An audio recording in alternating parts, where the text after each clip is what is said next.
There's a phrase I hear a lot from business owners, and that's that their team just aren't stepping up.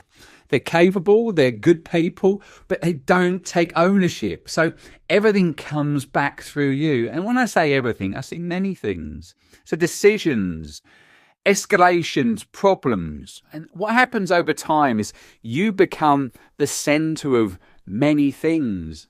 Now, here's the uncomfortable part. Most of the time, it's not their fault. It's structural. So let me explain. When a team doesn't step up, it's usually one of four things. So firstly, they don't actually know what stepping up means.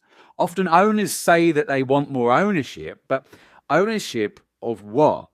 Is it results, decisions, sales, client relationships?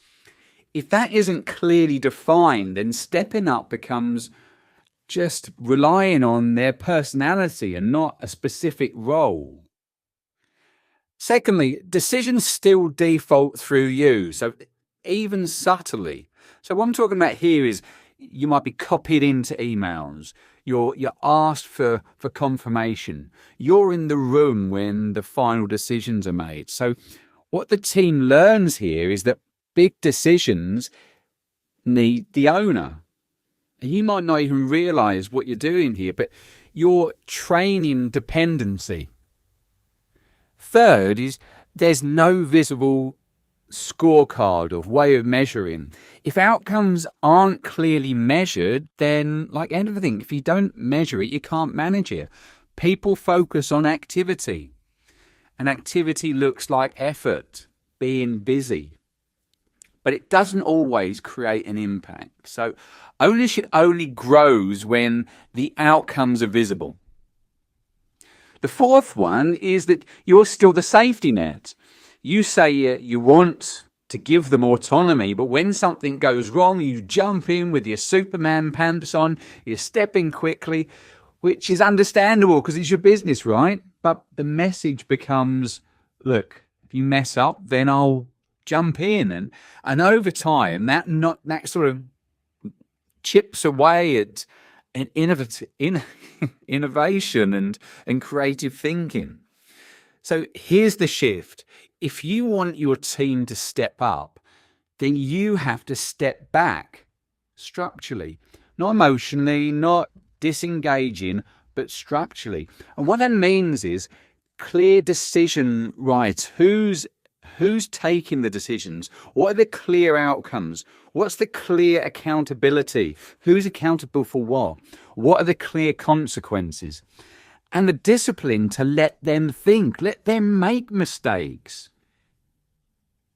Even when it's slower, even when it's more uncomfortable, if the decisions that they come up with are 80% as good as what you would come up with, let them run with it and let them learn the other 20%.